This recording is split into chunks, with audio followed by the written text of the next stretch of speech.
So it's a wonderful thing that you're here banging around. It's a wonderful thing that you're sifting through contrast. You intended to do that. You said, from your non-physical vantage point, I will send a part of my consciousness into a physical environment, and I will sift and come to new conclusions all day, every day. And when a new desire is born within me, I prefer that, I prefer that, I prefer that.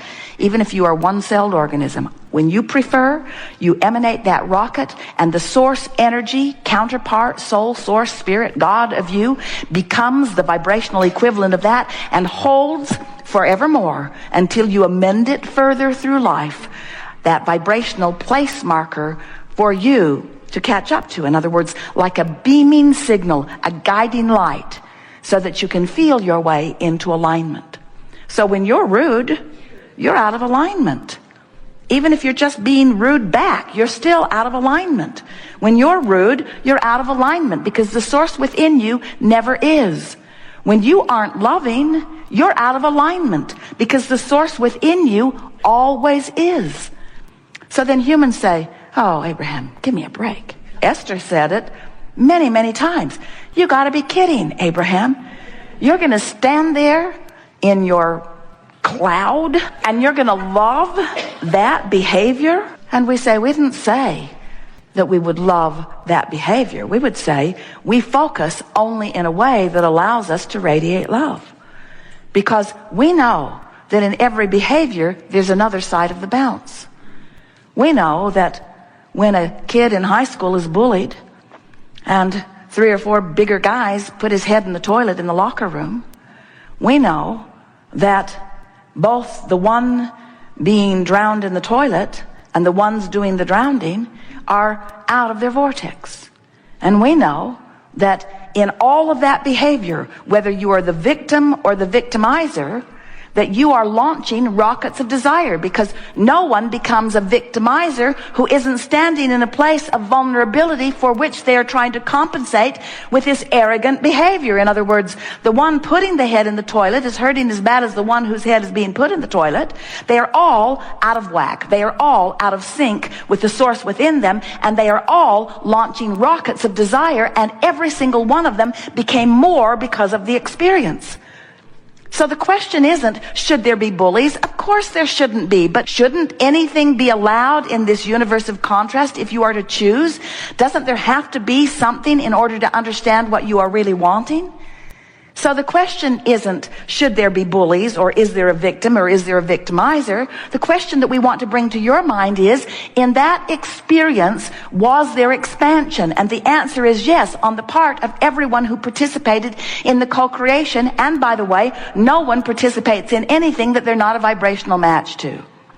So everybody launched rockets in that. The bullies launched rockets. They want to feel more secure. The one being bullied launched rockets, wants to feel more secure. And the inner being, source, spirit, God, of everyone involved in that became more for the experience. More loving, more confident, more secure, more well-being. However, the potential for the gap widened, because every experience that causes who you really are to expand leaves you potentially further from who you really are. If you don't, in your physical form, keep up with you, you're going to feel awful forever. That's why many people come across a philosophy or a process that they call forgiveness. I'm going to forgive the perpetrator of that crime. And we say, really, what that forgiveness is looking at it in a way that doesn't hold you out of the vortex. But there are so many humans that want to proclaim, well, these are the unforgivable things. We'll give them the death penalty on that. We say, oh, you're giving them the ultimate forgiveness and just don't know it. There are things that you say should never be forgiven.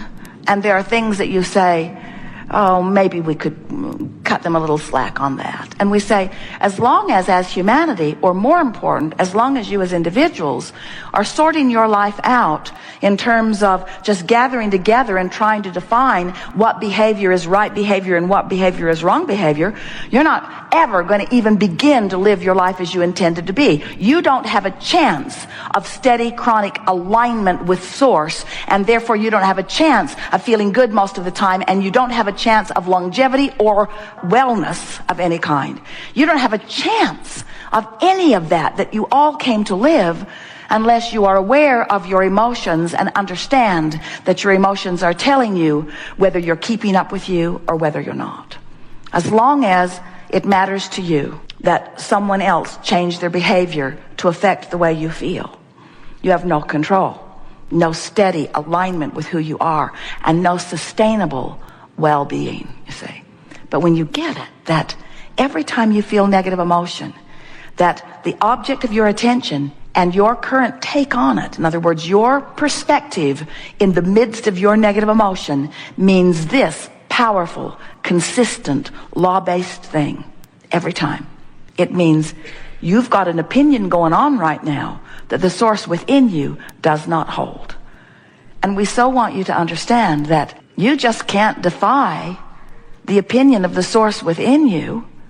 You can't hate instead of love and feel good. Have you noticed how awful hate feels? Now, many humans will say, well, that hate sure felt better than the powerlessness that I felt right before it. We say, well, then it's an improvement. But there's something better than hate, less hate. There's something better than less hate, anger. And there's something better than anger, frustration. There's something better than frustration, hope. And there's something better than hope, belief. And there's something better feeling than belief, and that's knowing. You just got to release the thoughts that hold you away from who you are, and as you release those thoughts, law of attraction brings you closer and closer and closer to the natural you that you have become. As source energy, you sent a physical pioneer into this physical life. That's you. Here you are exploring. And here in this physical life, you're sending pioneers forward into your expansion, and the larger part of you is taking it immediately. So everything that we're going to be talking about here today, and everything that your emotions and everyone else's emotions are guiding you about, is the vibrational relationship between where you stand in your current thought, word, and action in relationship with where who you really are stands in regard to the same subject. And if we can convince you about the reality of this vibrational reality, if we can help you to feel the wholeness of who you are, who stands there, and we can give you some paths, some easy paths to releasing your patterns of thought that hold you in resistance to this, your vortex will take you in, and you will begin to receive manifestational avalanches of everything that you've been asking for. Because there is only one thing that is keeping you from the money you want and deserve and have already created, that is in your now reality, real time, present tense, from the relationships that you've already created that exists in your now reality in this vortex of creation in present tense. The only thing that's keeping you from the bodily conditions that you seek, that you've already created, that are waiting for you in your now reality, are thoughts and patterns, chronic thoughts and expectations that you've picked up along your physical trail, that every time you think them, they feel awful as you think them, but you have come to endure the negative feeling that comes with thoughts like, well, we all decline with age, or sickness is just a part of our experience, or that's all I can expect at this age of life. There are so many bogus, ridiculous thoughts that you've picked up along your physical trail, not understanding the power to create that you possess, but instead observing people who are mostly resistant, watching them decline because they are resistant, but assigning their declining to their age instead of to their resistance. And then you being resistant as you observe them, so you doing it too. In other words, we sort of kind of get why it's easier to say something unwanted that's happening to me is out of my control. But when you get on the other side of that, when you figure out that nothing is out of your control, that you have the power to focus your mind based upon how the thought feels, until you have practiced yourself chronically into your vortex. We watch you. You try so hard. We've written book after book and given you process after process, and we see you trying. Oh, Abraham, give us another process, and I promise I will do it until I hate it and you too. I will do this process. I will do it. But we want you to understand, you can't buck your own current. In other words, there are things that you try from outside the vortex that just make it worse. Have you noticed? It's sort of like explaining to someone why you want something to be different than it is, and the harder you try to explain, the more they explain that it can't happen that way. It's like we've been having fun pointing out to you. These are money and the law of attraction. These are two really wonderful decks. One is money, one is health. Those are the two primary things that are bothering you in your environment. Relationships is a close third, but money and health, those are the things that most people are fretting the most about. And those are the things that most people have put more in their vortex about. You should see the veritable empires you've created in your vortex of creation. And you should see the fantastic physicality that's waiting for you. You might have to wait until you've been born again to receive the benefit of it, because you're kind of caught up in the way bodies are in this physical time-space reality. So you don't allow yourself to expect the improvements that you could have today if you wanted them. Today, if you wanted them, you've asked for them. It's all queued up. Your cells will cooperate and give it to you. If you could stop beating the drum of what is and release the vibrational patterns of what is, you could have it today. You could have it today. What we're saying to you is, do 100% of your affirming from inside the vortex. Where what happens with most people, you do most of your affirming outside the vortex. Esther was in a mode of that recently, making statements of things she clearly does not want in a very affirming way, not even noticing that she was affirming and therefore practicing the vibration and therefore holding her outside the vortex longer, because she was so sure she was right in what she was saying. And what we want you to understand is, of course you're right. You're always right. You're right. What you think will manifest around you, and it will prove you right. If you think there's not enough money and you keep affirming it, it will show up like that in your life experience, and you will be right. And then you'll be able to say, see, I told you it was right. I told you. On your tombstone, they print your words. I told them I was sick. In other words, what you affirm is. This art of allowing really is about the art of affirming. It's about the art of practicing the thought of something until it becomes so practiced that you don't have to think about it. You just believe it.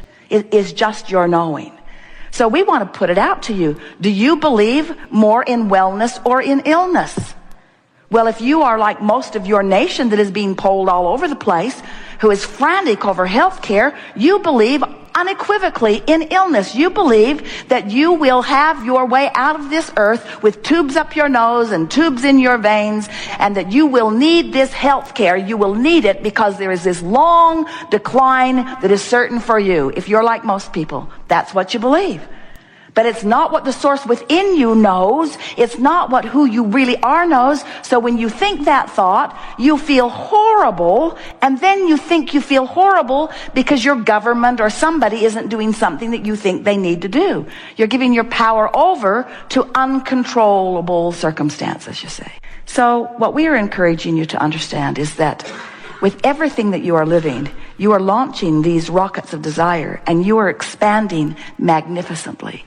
And if you will maybe take on faith some of what we're saying here today, and accept the reality of this vortex of creation, and accept the logic that before you were you, that you were source energy, and accept the logic that source is expanding as a result of source experience here with you. If you can get it, that you are a creator here in physical form, still creating and creating magnificently, and that what you are creating first is this vibrational reality that you must then find a way to align with, and when you do, the manifestations that match that will shower on around you, just like the things that match what you're beating the drum of outside the vortex are showering on all around you. When you get it and you feel the empowerment of that, then you begin to live the life that you intended as you came forth. You said, I'll go forth, a part of me, into this environment, and I will be inspired to expansion. And when the expansion occurs, I will take notice of it, and I will train myself into the feeling of that expansion. And then I will stand in a new place, and I will expand some more.